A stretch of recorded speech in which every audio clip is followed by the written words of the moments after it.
Winter is coming. Metro Detroiters greeted with snow for the evening commute, and now the temperatures plummet. Could it have been prevented? New evidence tonight points the blame at the county for missing warning signs that led to the Fraser sinkhole, causing people to lose their homes. And a grandmother shot in a case of road rage that started at this gas station. What set the drivers off? Live from downtown Detroit, Local 4 News at 11 starts now.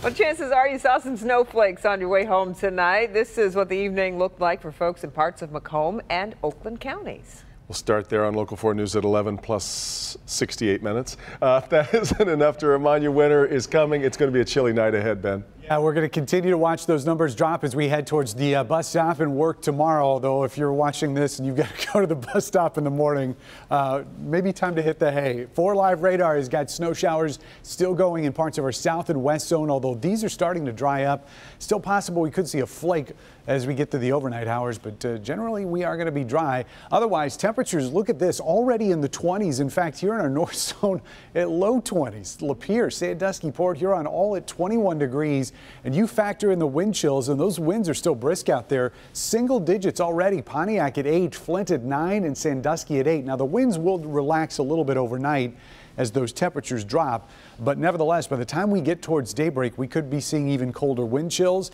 and we'll be near a record in the morning. Temperatures right around 20 is what we're forecasting. 19 is the record.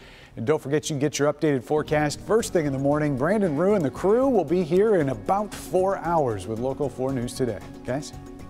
Ben, well, it didn't have to happen. That's the word out of Sterling Heights tonight, as the city claims new evidence shows the county missed major warning signs that led to that massive sinkhole in Fraser. Jermaine Terry has a look at the new claim and the evidence behind it. As work continues to fix the sinkhole here in Fraser, the latest in this multi-million-dollar saga suggests that Macomb County failed to follow a company's recommendation to fix the problem several years before this ground gave way.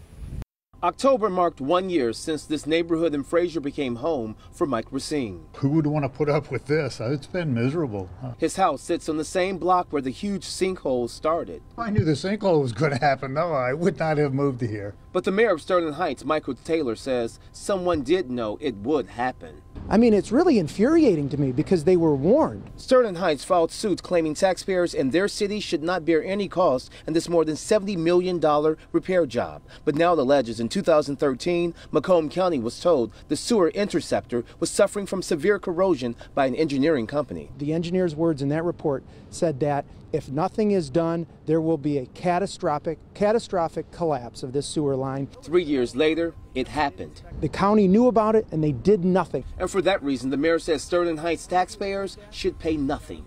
Whoever is responsible for this mess should take responsibility, should be held accountable. And in this case, Macomb County is responsible. Macomb County Public Works Director Candace Miller said in a statement, Sterling Heights is suing about a matter that happened under my predecessor before I even took office. We will leave it to the courts to decide. This is typical of the entire governmental systems. And the latest developments leave homeowners left in the middle. Kind of disgusting, but more disgusting than angry. And as a fight over who will foot this bill, work here in Fraser continues to roll along. Reporting in Fraser, Jermaine Terry, Local 4. And a fight over a gas pump ends with a grandmother with a gunshot wound, and we're getting a look at the surveillance showing what led to that violence. It started this afternoon at this Valero at Livernois and Joy Road on Detroit's west side. Watch as a blue car pulls in to use a gas pump while a black Charger backs up to use the same pump. Both drivers get out and exchange words. Then the passengers get involved. Eventually, the Charger goes to a different pump, but the passenger continues arguing. When one of the guys in the blue car pulls a gun, the Charger takes off.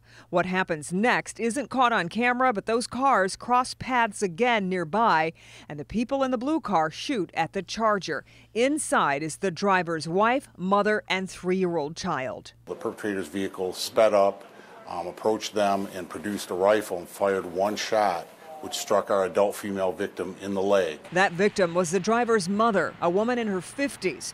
They drove to the 10th precinct for help, where EMS was called and rushed her to the hospital. She will recover. Police are still looking for the shooters in that blue car. Devin. At 6, we told you how the gridlock in the Macomb County Clerk's office has not changed despite an order from the county's chief circuit judge to the clerk. Well, that's only half the story. As Jason Colthorpe explains, it's not just the criminal justice system at a standstill, but everyday citizens too. You remember the woman we spoke to last week who was trying for more than 2 months now to get a copy of her mother's birth certificate from the clerk's office here. Well, I spoke to her tonight and she still hasn't gotten it. And instead of filling or reinstating the 10 employees or so that this office is lacking, the clerk instead has chosen to make customers comfortable while they wait. Now serving P15. Anecdotal evidence of increasing wait times for citizens trying to obtain vital records was confirmed by this internal report from last week showing on average people were waiting for 47 minutes, and some had to wait an hour and 40 minutes. The county says under former clerk Carmela Sabaugh, average wait times were 10 minutes. It got so bad this week, employees tell me customers were forced to sit on the floor, which prompted this. Clerk Karen Spranger bringing in benches into the lobby and cleaning them for people to sit on. They were removed hours later. We're hearing it from constituents. We're hearing it, from different sources. The Board of Commissioners has gotten an earful from residents who think things aren't moving as fast as they should, and today served Spranger with a resolution for her to detail in writing and in person exactly what's happening in her office. The level of frustration is, we've got the circuit court judge now issuing a letter to her, telling her she's behind on caseload. We've had the unions come to us about issues. It's just a series of things, and it's time now to get some straight answers. Time to get some straight answers. You're talking about the general public safety, you're talking about people's lives, and so these questions have to be answered. That deadline is November 28th, and if the commissioners don't get any answers, or those answers they do get are deemed unresponsive, the statute states clearly the commissioners can start the process of removing Karen Spranger from office. In Mount Clemens, Jason Colthorpe, Local 4. Jason, a woman who was abducted in broad daylight while going for a bike ride says she thought she was going to die. She shared her horrifying story while testifying against the accused. She talked about this video that shows 2 men abducting her and forcing her into a vehicle. I start pleading for my life, and I'm continuously asking not to be hurt, raped, or killed. Happened back on October 8th. The woman says Aaron Stewart and Quentin Flemons took her into a basement in an abandoned house in Highland Park and tied her up.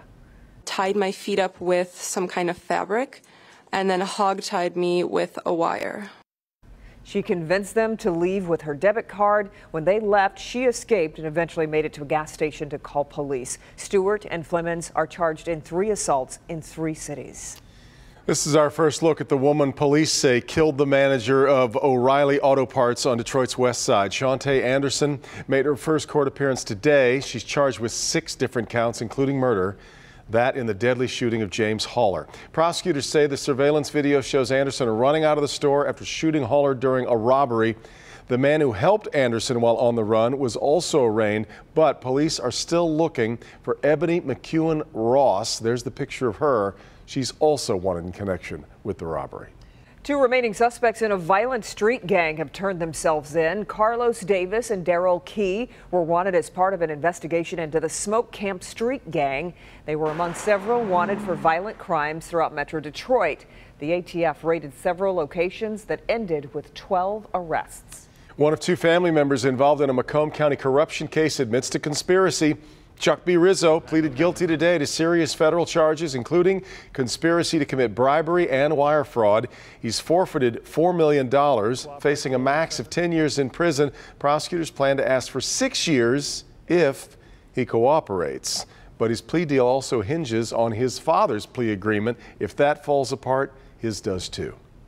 Well, the goal is to save more lives, and tonight the DMC kicked off its Stop the Bleed campaign. They are educating people on how to use tourniquets. Teen hero Sean English was there to present a $20,000 check to help the program. English lost part of his right leg after being pinned by a car while trying to save people injured in a crash. This happened back in April. He survived because a state trooper used a tourniquet to stop the bleeding. Well, she has guts. This woman tried to get away with thousands of dollars worth of electronics for just a few bucks. We'll have a look at how she got caught, though. It's not often you see a moving truck leading police on a chase. Why cops were in hot pursuit of this U-Haul. And next, a renewed effort from Kwame Kilpatrick to have his sentence thrown out. We're working on reaching out to local shelters and helping veterans get the classes that they need. We think that when the community does well, we can do well, and as much as we can, we want to be a part of that story. All handmade in the deed by creative, talented veterans. Fortunately, I had people that were looking out for me. If you know a veteran who could use a hand up, don't give him a parade, give him an opportunity. Former Detroit Mayor Kwame Kilpatrick continues to make a case for having his sentence reduced or thrown out.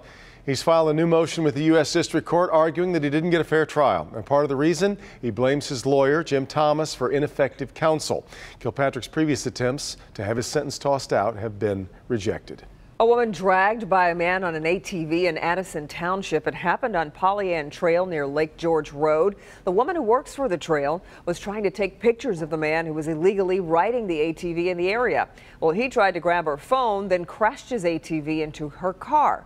She tried to protect herself by hitting him with a wrench, but he sped away and ended up dragging her 20 feet. He stole my phone. He ran me over with the floor runner. I'm very confused. He ran my leg over. I don't know if my leg is broken or not. Well, police found the ATV abandoned, tracked down the driver, and arrested him. The woman is recovering from her injuries. Fraternity events at the University of Michigan have been suspended while the Interfraternity Council investigates reported incidents of sexual misconduct and hazing. According to the Michigan Daily, presidents of several fraternities voted to suspend all social activities and new member pledges pending the outcome of these investigations. Mixers and date parties are banned, along with any general meetings involving alcohol. Well, it's been a while since we've seen this stuff, so we wanted to just remind you, if maybe for some reason you didn't see it tonight or last night. This is a winter precipitation event. It really is. Yes. But at least we're not out sledding in it yet. Right. Not yet. Nope. Just enough to just sort of coat things. Yeah. And we'll ease us into it, too. Exactly. And now here comes the cold. It seemed a little abrupt. It's cold. Still too early for you, huh? Well, temperatures outside right now, 27 degrees. All of us pretty much are in the 20s, and those winds, even though they've calmed down since we had gusts of 35 miles an hour at times this afternoon, wind chills are now in the teens and likely heading to single digits in most spots by tomorrow. You can see the cold air has just carved out a bowl here across the Great Lakes. As we're at 27, Alpena is at 17, Marquette is at 10, and it is 1 degree above zero in Duluth, Minnesota. And by the way, the snow that's still going on up to the north, they still have winter storm warnings out for parts of the UP and northern lower Michigan, where they're expecting totals of 7 to 8 inches in a couple spots. Not much left here, as we showed you at the top of the broadcast. South zone, west zone, still maybe a snow shower, but those are waning. And as we get later into tonight, I don't think we're going to see much of anything. Storm pins, well, we saw a lot of snow, but it's mainly on decks, on some of the leaves. There's the old grill cover that's got a few flakes on it, and the pumpkin is still hanging out somewhere. This is up in Lexington, a couple flakes on top of it. So again, this wasn't terrible, but definitely noticeable, especially in some of those areas that were north of M59 tonight. So going forward tonight, we will continue to dry out. By tomorrow morning, we're looking for dry conditions and really even sunny skies throughout the entire day tomorrow. But we're also going to be starting out near record territory, and we'll talk about that in your 4-zone forecast in a minute. Also notice this, these bands that are setting up over Lake Huron into Ontario in the morning, as the wind shifts, these could be dragged into some of our north zone there right along the lake shore. So if you're in Sanilac, St. Clair County, you've seen this before, you may have some clouds and maybe a snow shower. Most of us, though, under plenty of sunshine, and it's going to try to do some work for us tomorrow, but won't even get to freezing. 30s is as good as we can do. And then as we get into Sunday, this is late Saturday night, could see a wintry mix. Then we'll start seeing rain during the day on Sunday, so it's a half and half weekend. Saturday will be dry. Sunday looks like we'll see showers at least for about the first 2/3 of the day. Temperatures will be warming as we get into the weekend, but not tonight. 20 degrees is what we're calling it. The record low is 19, awfully close to that mark. Skies partly cloudy, and we'll see winds continue to relax as we head towards daybreak. So that's the temperature. Let's look at how it's going to feel in the morning, and you'll be walking out the door to a wind chill of 11 in the city. Single-digit wind chills up here in West Bloomfield and Troy. South zone wind chills, single digits in a lot of locations, barely into doubles out here in Monroe County. West zone, we're looking at those wind chills again anywhere between 7, 9 in Ann Arbor to 4 and 5 up in Flint tomorrow morning. And in our north zone, at least there's no goose eggs, but we're awfully close to it in Sanilac County, Sandusky and Marlette. A wind chill of 2 in the morning. So there's that afternoon high with the sunshine. We're going to 30. We will finally get above freezing there on Saturday. In fact, climb into the 40s on Sunday and a steady warm up until we hit 50 degrees, believe it or not. But that's Wednesday and Thursday. We've got 2 potentially record-setting mornings to get through here. A wind chill of 2. Yeah, that gets your attention. It will, yeah. Quick move to the car tomorrow Batten it morning. down. All right, Ben. A popular children's jacket being pulled off store shelves tonight. What is so dangerous about these coats? But coming up first, do you recognize these guys? They are wanted for committing a crime at a Greektown casino. Police would like your help. We'll have the story next.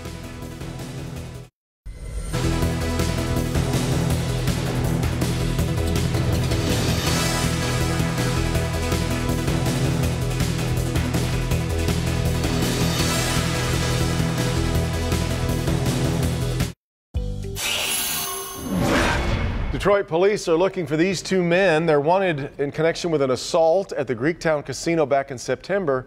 They knocked a man unconscious during an argument. If you recognize either of them, you're urged to call police. A former drill sergeant has been found guilty of abusing a Muslim recruit from Taylor who fell to his death last year at boot camp. Joseph Felix could face time in a military prison, forfeit his pay, or have a dishonorable discharge. The government says he zeroed in on Muslim recruits like Raheel Siddiqui for special abuse.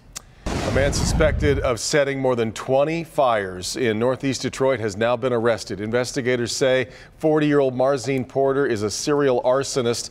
They say he set fire to both vacant and occupied homes. We've got a Help Me Hank recall alert. The popular baby brand Oshkosh Bagash is recalling thousands of baby Bagash jackets due to a choking hazard. The recall involves the quilted jackets sold, as you see here, in pink and gray. The snaps can come off, and there's actually has been a case of a baby putting the detached snap in her mouth. You can return the jackets to any Oshkosh or Carter store for a refund. We've put all the information on the consumer page of clickondetroit.com.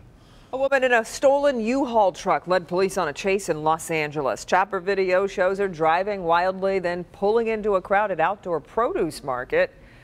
So she hit several displays, even rammed a police cruiser. She eventually got out of the truck, walked into the market, and that's where police finally caught her.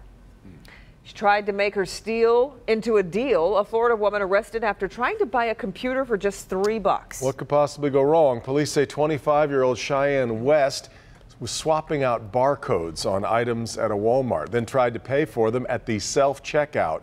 Well, a loss prevention officer noticed that she had a computer and other electronics with her, but her bill somehow only came to $3.70.